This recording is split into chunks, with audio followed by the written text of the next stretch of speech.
आप चाहते हैं कि ऐसे ही गहरे और प्रेरणादायक विचार आपको मिलते रहें, तो अभी हमारी चैनल शांति मार्ग को सब्सक्राइब कर लीजिए और बेल आइकन दबा दीजिए ताकि आने वाला हर वीडियो सबसे पहले आप तक पहुंचे। क्या आप जानते हैं कि हमारे शरीर में एक ऐसी रहस्यमय नाड़ी है जिसे जागृत कर लिया जाए तो इंसान अपनी पूरी जिंदगी बदल सकता है। एक ऐसी नाड़ी जो न केवल हमें मानसिक और शारीरिक रूप से मजबूत बनाती है बल्कि आध्यात्मिक ऊंचाइयों तक ले जाती है। लेकिन सबसे चौंकाने वाली बात यह है कि 99% लोग इसके अस्तित्व से भी अनजान हैं। ये वही रहस्यमय शक्ति है जिसे हमारे आश्रम मुनियों ने हजारों साल पहले जाना और प्रयोग किया। ये शक्ति हमें स्थिरता, शांति और अपार ऊर्जा देती है। इसे सुषुम्ना नाड़ी कहा जाता है।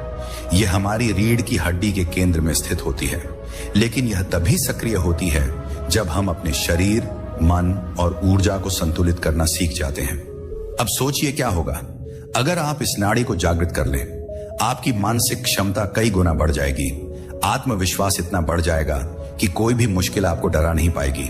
आपकी एकाग्रता ऐसी हो जाएगी कि लोग आपसे प्रेरणा लेने लगेंगे और सबसे बड़ी बात, आपका आध्यात्मिक विकास इतनी ऊंचाइयों तक पहुंच जाएगा कि दुनिया की कोई भी नकारात्मकता आपको प्रभावित नहीं कर पाएगी।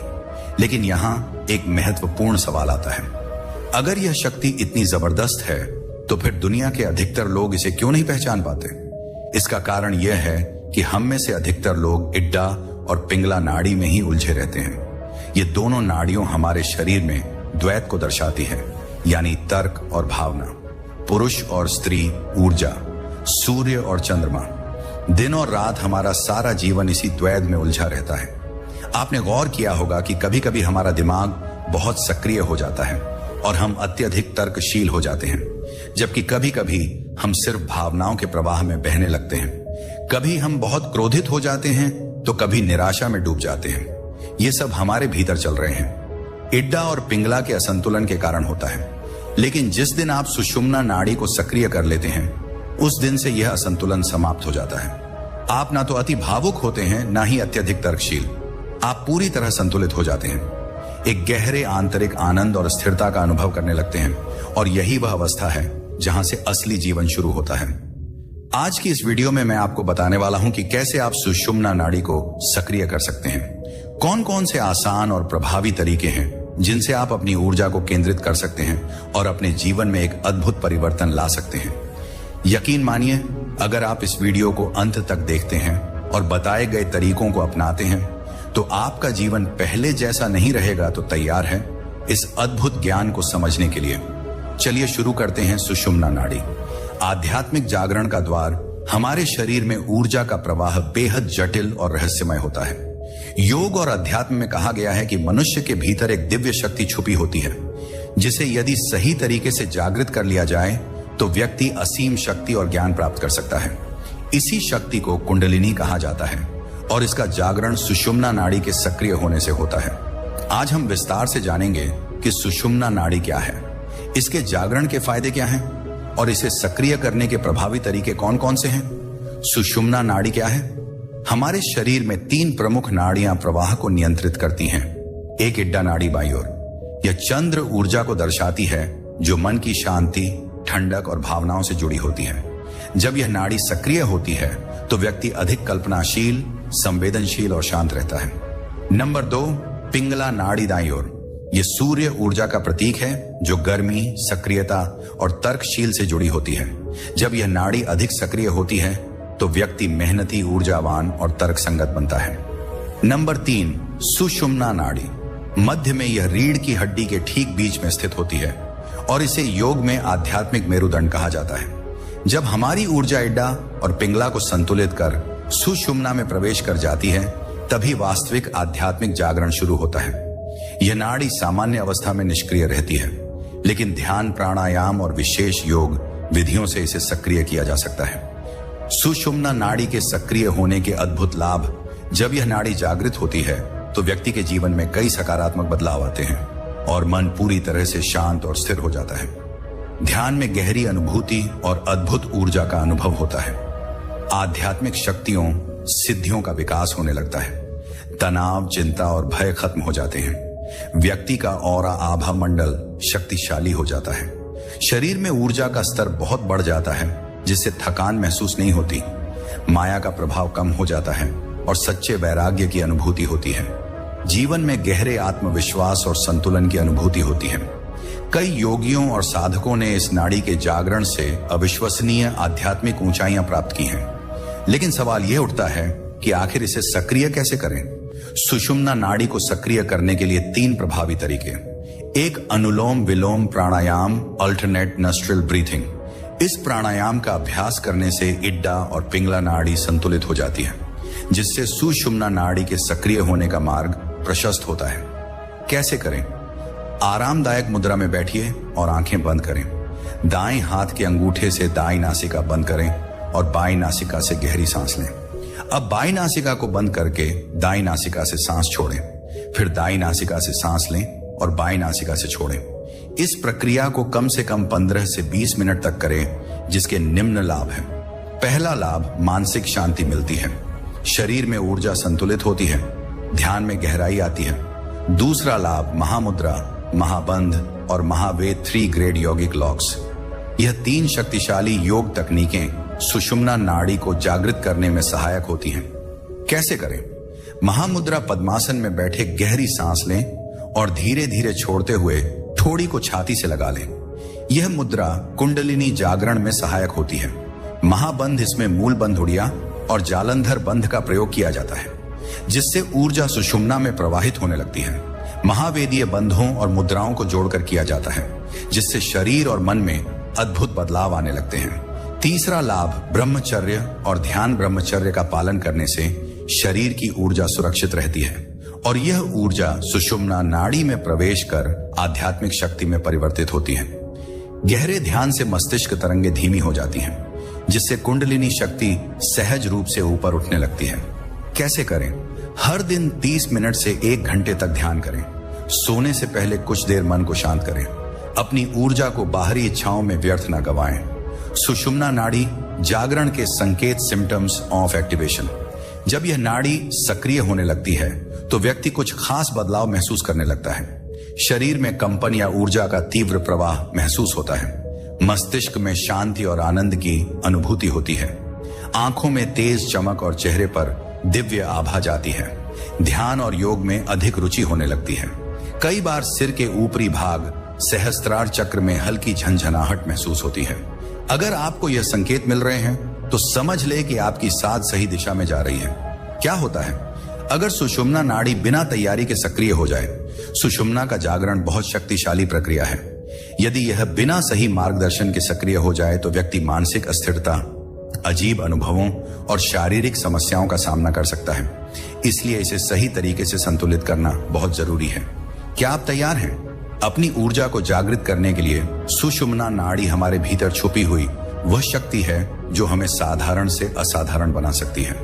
यदि आप अपने जीवन को एक नई दिशा देना चाहते हैं तो आज ही ध्यान, प्राणायाम और आत्म संयम की साधना शुरू करें।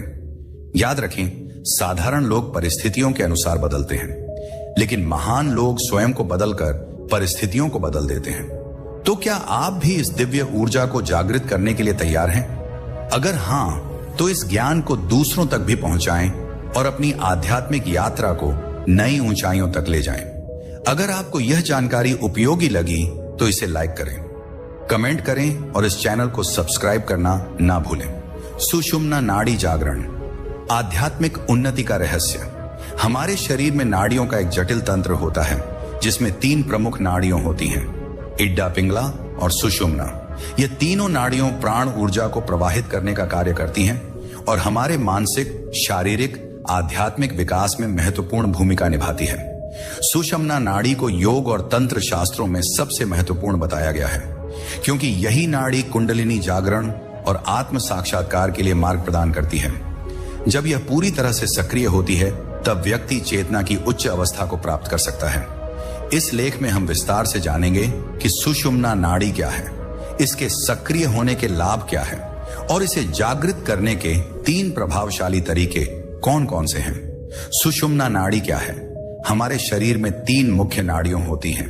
हे इडा नाड़ी बाईं ओर, यह चंद्र ऊर्जा से संबंधित होती है और मनोभाव, शांति और ठंडक को दर्शाती है। 2 पिंगला नाड़ी दाईं ओर। यह सूर्य ऊर्जा का प्रतिनिधित्व करती है और सक्रियता, गर्मी और उत्साह प्रदान करती है। 3 सुषुम्ना नाड़ी। मध्य में जब इड़ा और पिंगला संतुलित हो जाती हैं, तब ऊर्जा सुषुम्ना नाड़ी में प्रवाहित होने लगती है, जिससे आध्यात्मिक विकास शुरू होता है। सुषुम्ना नाड़ी मेरुदंड, स्पाइनल कॉर्ड के केंद्र में स्थित होती है और इसे आध्यात्मिक मेरुदंड भी कहा जाता है। यह हमारी चेतना को जागृत करने और उच्चतम स्तर तक ले जाने में सहायक होती है। सुषुम्ना नाड़ी के सक्रिय होने के लाभ। जब सुषुम्ना नाड़ी पूरी तरह से जागृत हो जाती है, तब व्यक्ति अपने मानसिक, आध्यात्मिक और शारीरिक स्तर पर असाधारण परिवर्तन महसूस करने लगता है। इसके प्रमुख लाभ निम्नलिखित है।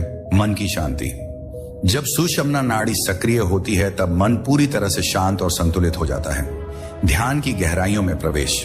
यह ध्यान को और अधिक प्रभावशाली बनाती है, जिससे व्यक्ति गहरे ध्यान में जा सकता है। आध्यात्मिक और मानसिक शक्तियों का विकास। इससे मानसिक क्षमता और आध्यात्मिक शक्तियां और जागृत होती हैं। आभा मंडल और कि वृद्ध व्यक्ति का आभा मंडल शक्तिशाली हो जाता है, जिससे उसका व्यक्तित्व अधिक प्रभावशाली बनता है। सच्चे वैराग्य की अनुभूति। माया का प्रभाव धीरे धीरे कम होने लगता है और व्यक्ति वैराग्य की ओर अग्रसर होता है। इच्छा शक्ति और आत्मबल में वृद्धि। यह नाड़ी व्यक्ति की इच्छा शक्ति और आत्म संयम को भी मजबूत करती है। कुंडलिनी जागरण में सहायक। जब यह पूरी तरह सक्रिय होती है, तब कुंडलिनी शक्ति स्वतः ही ऊपर उठने लगती है, जिससे आध्यात्मिक जागरण होता है। सुषुम्ना नाड़ी जागरण। आध्यात्मिक उन्नति का रहस्य। हमारे शरीर में नाड़ियों का एक जटिल तंत्र होता है, जिसमें 3 प्रमुख नाड़ियां होती हैं, इड्डा, पिंगला और सुषुम्ना। यह तीनों नाड़ियों प्राण ऊर्जा को प्रवाहित करने का कार्य करती हैं और हमारे मानसिक, शारीरिक, आध्यात्मिक विकास में महत्वपूर्ण भूमिका निभाती है। सुषुम्ना नाड़ी को योग और तंत्र शास्त्रों में सबसे महत्वपूर्ण बताया गया है, क्योंकि यही नाड़ी कुंडलिनी जागरण और आत्म साक्षात्कार के लिए मार्ग प्रदान करती है। जब यह पूरी तरह से सक्रिय होती है, तब व्यक्ति चेतना की उच्च अवस्था को प्राप्त कर सकता है। इस लेख में हम विस्तार से जानेंगे कि सुषुम्ना नाड़ी क्या है, इसके सक्रिय होने के लाभ क्या हैं और इसे जागृत करने के 3 प्रभावशाली तरीके कौन कौन से हैं। सुषुम्ना नाड़ी क्या है? हमारे शरीर में 3 मुख्य नाड़ियां होती हैं। सुषुम्ना ब्रेथ वर्क।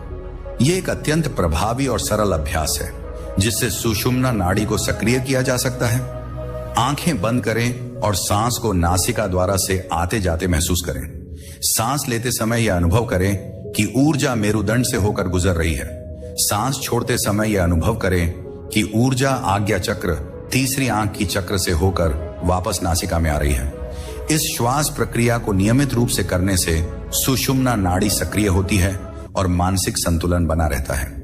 लाभ। यह तकनीक ध्यान में गहराई लाने में सहायक होती है और मानसिक शांति प्रदान करती है। नंबर 2, योग दंडा का उपयोग। योग दंडा टेक्निक। योग दंडा एक प्राचीन तकनीक है, जिसका उपयोग साधु और योगी सुषुम्ना नाड़ी को जागृत करने के लिए करते थे। सुषुम्ना नाड़ी तभी सक्रिय होती है जब हमारी दोनों नासिकाएं या नस्ट्रिल सामान्य रूप से कार्य कर रही हो। यदि किसी भी समय एक नासिका अधिक सक्रिय हो, तो योग दंड का उपयोग करें। जिस नासिका में सांस अधिक चल रही हो, उसके विपरीत बगल में योग दंडा रखें और हल्का दबाव दें। कुछ ही मिनटों में सांस दोनों नासिका से समान रूप से प्रवाहित होने लगेगी, जिससे ऊर्जा सुषुम्ना नाड़ी में प्रवेश कर सकेगी। लाभ। यह तकनीक नाड़ी तंत्र को संतुलित करती है और ऊर्जा प्रवाह को नियंत्रित करती है। नंबर 3, सूर्य नमस्कार और आसान अभ्यास। सूर्य नमस्कार न केवल शारीरिक व्यायाम का उत्तम साधन है, बल्कि यह सुषुम्ना नाड़ी को जागृत करने में भी सहायक है। प्रतिदिन कम से कम बार सूर्य नमस्कार करें। यह शरीर की ऊर्जा को संतुलित करता है और सुषुम्ना नाड़ी में ऊर्जा प्रवाहित करता है। इस अलावा पद्मासन, वज्रासन और सर्वांगासन का अभ्यास भी फायदेमंद होता है। लाभ। यह शरीर को लचीला बनाता है और मानसिक एवं आध्यात्मिक ऊर्जा को सक्रिय करता है। सुषुम्ना नाड़ी और कुंडलिनी जागरण का रहस्य। जब सुषुम्ना नाड़ी पूरी तरह से जागृत हो जाती है, तब कुंडलिनी शक्ति स्वतः ऊपर उठने लगती है।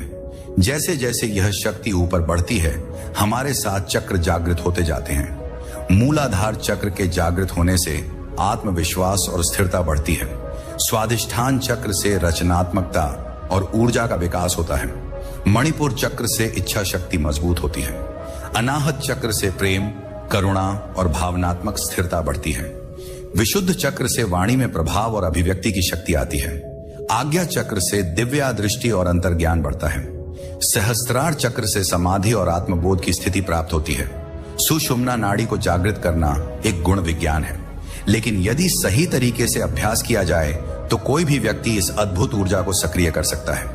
यदि आप नियमित रूप से श्वास तकनीक, योग दंडा और सूर्य नमस्कार का अभ्यास करते हैं तो धीरे धीरे आपकी चेतना का स्तर ऊंचा उठने लगेगा और आध्यात्मिक उन्नति की राह खुल जाएगी।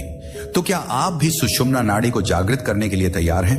आपका जीवन बदल सकता है। इसे अपनाएं या बस सुनिए दोस्तों। यह ज्ञान हजारों वर्षों से छिपा हुआ था, लेकिन अब यह आपके पास है। अब यह आप पर निर्भर करता है कि आप इसे सिर्फ सुनेंगे या इसे अपने जीवन में लागू भी करेंगे। सुषुम्ना नाड़ी का जागरण सिर्फ एक योग प्रक्रिया नहीं है, बल्कि यह आपके जीवन की दिशा बदल सकता है।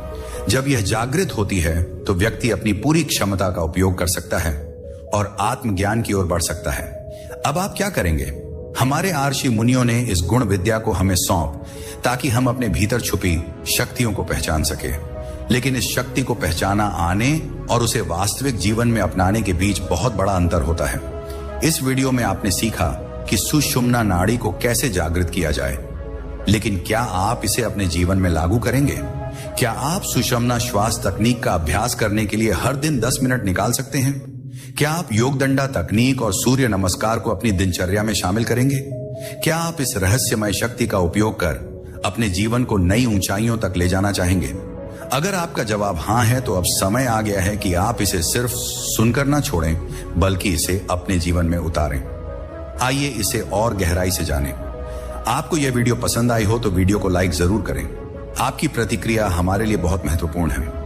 आप जितना अधिक इस वीडियो को लाइक और कमेंट करेंगे, उतना ही यह ज्ञान और लोगों तक पहुंचेगा और उनकी भी मदद करेगा। जुड़े रहिए इस आध्यात्मिक यात्रा में। अगर आप हमारी इस आध्यात्मिक यात्रा में साथ चलना चाहते हैं तो अभी हमारे चैनल को सब्सक्राइब करें और बेल आइकॉन दबाएं ताकि हमारी हर नई वीडियो सबसे पहले आपको मिले। आपके शेयर से यह ज्ञान और ज्यादा लोगों तक पहुंचेगा और साथ मिलकर हम एक नई आध्यात्मिक क्रांति की शुरुआत कर सकते हैं। अंतिम संदेश, जीवन में ज्ञान का असली उपयोग क्या है? गौतम बुद्ध ने कहा था, ज्ञान सिर्फ सुनने के लिए नहीं होता, उसे जीवन में उतारना ही सच्ची बुद्धिमत्ता है। आज आपने सुषुम्ना नाड़ी जागरण के बारे में सीखा, लेकिन सिर्फ जानने से कुछ नहीं होगा। जब तक आप इसे अपने जीवन में लागू नहीं करेंगे, आपके पास 2 रास्ते हैं। पहला, इस वीडियो को देखने के बाद भूल जाना और अपनी जिंदगी पहले जैसी चलने देना। दूसरा, इस ज्ञान को अपने जीवन में अपनाना, इसका अभ्यास करना और अपने जीवन को उच्चतम चेतना की ओर ले जाना। अब निर्णय आपके हाथ में है। तो क्या आप इस ज्ञान को अपने जीवन में अपनाने के लिए तैयार हैं? अगर हां, तो अभी कमेंट में एस लिखें। ध्यान के सैकड़ों विधियां पढ़ी सुनी, उनका अध्ययन किया, अध्ययन करके उनका अभ्यास किया, परंतु फिर भी आपका ध्यान नहीं लगता। आपको ध्यान के कोई भी एक्सपीरियंस नहीं होते। अगर आपके साथ बिल्कुल ऐसा ही होता है तो यह वीडियो आपके लिए। अगर आप ध्यान में गहरा उतरना चाहते हैं, ध्यान के अनुभव में डुबकी लगाना चाहते हैं, तो उससे पहले आपको अपने मन को समझना होगा, मन के काम करने का तरीका समझना होगा। अगर आप अपने मन को नहीं समझे तो आपका ध्यान नहीं लगेगा, निश्चित ही नहीं लगेगा। आप कितना ही अभ्यास क्यों ना कर लें, अष्टांग योग कर लें, सांसों पर ध्यान लगा लें या ध्यान की और भी कोई टेक्निक इस्तेमाल कर लें, आप ध्यान के अनुभव से वंचित ही रह जाएंगे। तो चलिए, ध्यान में गहरा उतरने से पहले आज मन को थोड़ा गहराई से समझ लेते हैं। हमारा मन एक मिरर के जैसा होता है, इसका अपना कोई अस्तित्व नहीं होता। जो भी इसके सामने आता है, यह वही बन जाता है। जैसे जब हमारा ध्यान शरीर पर जाता है तो हमारा मन शरीर बन जाता है और हमारे इस भौतिक शरीर की एक लिमिटेशन होती है। इसीलिए हम केवल लिमिटेड ज्ञान ही ले पाते हैं। जब हमारा मन किसी चिंता या परेशानी पर कंसंट्रेट करता है तो मन खुद वह प्रॉब्लम बन जाता है। इसी चीज को अटैचमेंट कहते हैं और यही सारी प्रॉब्लम की जड़ है, क्योंकि मन जिसके बारे में सोचता है वह उससे जुड़ जाता है, यानी उसके साथ में एक अटैचमेंट हो जाता है। जैसे आपका मन शरीर के बारे में ज्यादा सोचता है तो वह शरीर के साथ अटैच हो जाता है। धन के बारे में ज्यादा सोचेगा तो उसके साथ अटैच हो जाएगा, जो आपको और भी प्रॉब्लम में डालेगा। अगर आपका मन किसी व्यक्ति विशेष के बारे में सोचता है तो आपका मन उसके साथ इतना अटैच हो जाता है कि आप वह चीज पाना चाहते हो। किसी भी कीमत पर ऐसा नहीं है कि जब मन संसार की किसी भी चीजों के साथ पॉजिटिवली जुड़ता है तभी प्रॉब्लम क्रिएट होती है, बल्कि अगर आप किसी चीज से नेगेटिवली भी जुड़ते हैं, यानी आप किसी चीज को नहीं चाहते या किसी से नफरत करते हैं, तो यह भी मन का उसके साथ जुड़ना हुआ।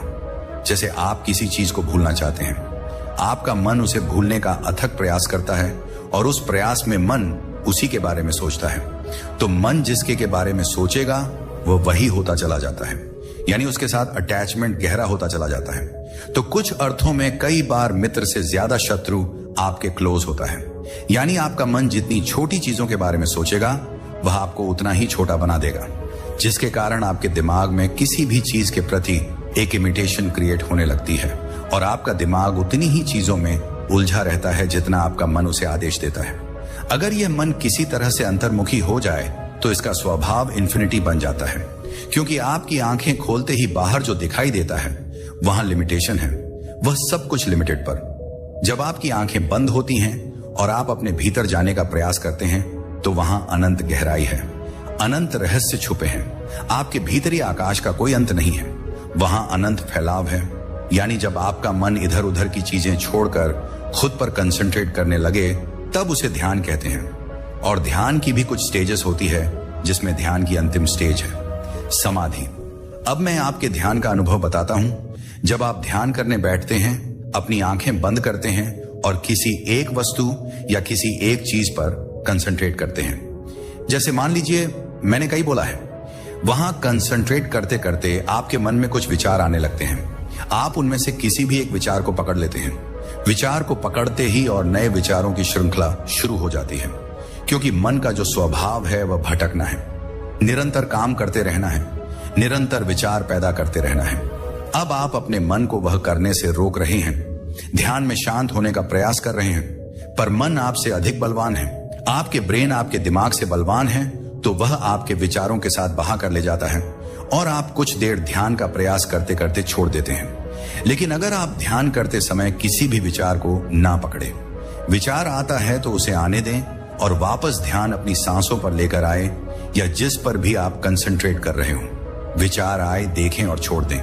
फिर धीरे धीरे आपका दिमाग आपके मन से ज्यादा ताकतवर होने लगेगा, फिर आपका मन स्थिर रहने लगेगा, फिर धीरे धीरे आपका मन ध्यान में लगने लगेगा। ध्यान मतलब आप जिस पर ध्यान दे रहे हैं, यानी आपकी सांसें या कोई मंत्र या कुछ भी। जब आपका मन आपका साथ देने लगेगा, उसके बाद आपका मन उस ऑब्जेक्ट को भी खोने लगेगा जिस पर वह ध्यान लगा रहा था, और वह दोनों ही चीजें एक हो जाती हैं। अब चाहे वह आपकी सांसें हो जिस पर आप ध्यान लगा रहे थे, या कोई मंत्र हो, यानी मन वही रूप ले लेता है। यानी जब आपके मन का पूरा कंसंट्रेशन किसी एक बिंदु पर केंद्रित हो जाता है और बाद में बिंदु भी खो जाए तो इसे ध्यान कहते हैं। ध्यान की इस अवस्था के बाद आती है समाधि, यानी जहां पर आपकी सारी एनर्जी जो शरीर और सेंसेस बिखरी हुई थी, सेंसेस यानी आपकी 5 इंद्रियां, यह एनर्जी मन में एकत्रित होकर उसके साथ एक हो जाती है और फिर मन अपना अस्तित्व खो देता है। साथ ही साथ आपका ध्यान करता हुआ शरीर अपना भार को देता है, यानी साधक को इस स्टेज में ना तो अपने शरीर का पता चलता और ना ही मन का, वह इन दोनों के पार निकल जाता है। इसी स्थिति को समाधि कहते हैं। बाकी ध्यान के किसी भी प्रयोग में आपका मन पूरे साहस और शक्ति के साथ वहां से हटने की कोशिश करेगा और वह आपके विचारों के समुद्र में डूबने की कोशिश करेगा, जिसमें कि ज्यादातर साधक तो डूब ही जाते हैं और वह ध्यान का प्रयोग करना रोक देते हैं। अपने मन को हराने का केवल एक ही तरीका है कि मन को हराना नहीं है, आपको केवल अभ्यास करना है। मन से कोई दुश्मनी नहीं, मन जो करता है उसे करने दो, आपके उसे देखो और दूर हट जाओ। आपके निरंतर अभ्यास की तलवार एक दिन उस मन के टुकड़े टुकड़े कर देगी और फिर आप गहरे ध्यान के अनुभव में डूब पाएंगे। जब सुषुम्ना की धारा प्रवाहित होती है तो मन की हर अशांति मिट जाती है और भीतर बसता है एक गहरा सन्नाटा, जिसमें सब कुछ विलीन हो जाता है। अहंकार, भय और सीमाएं, यही है आत्म जागरण की पहली झलक।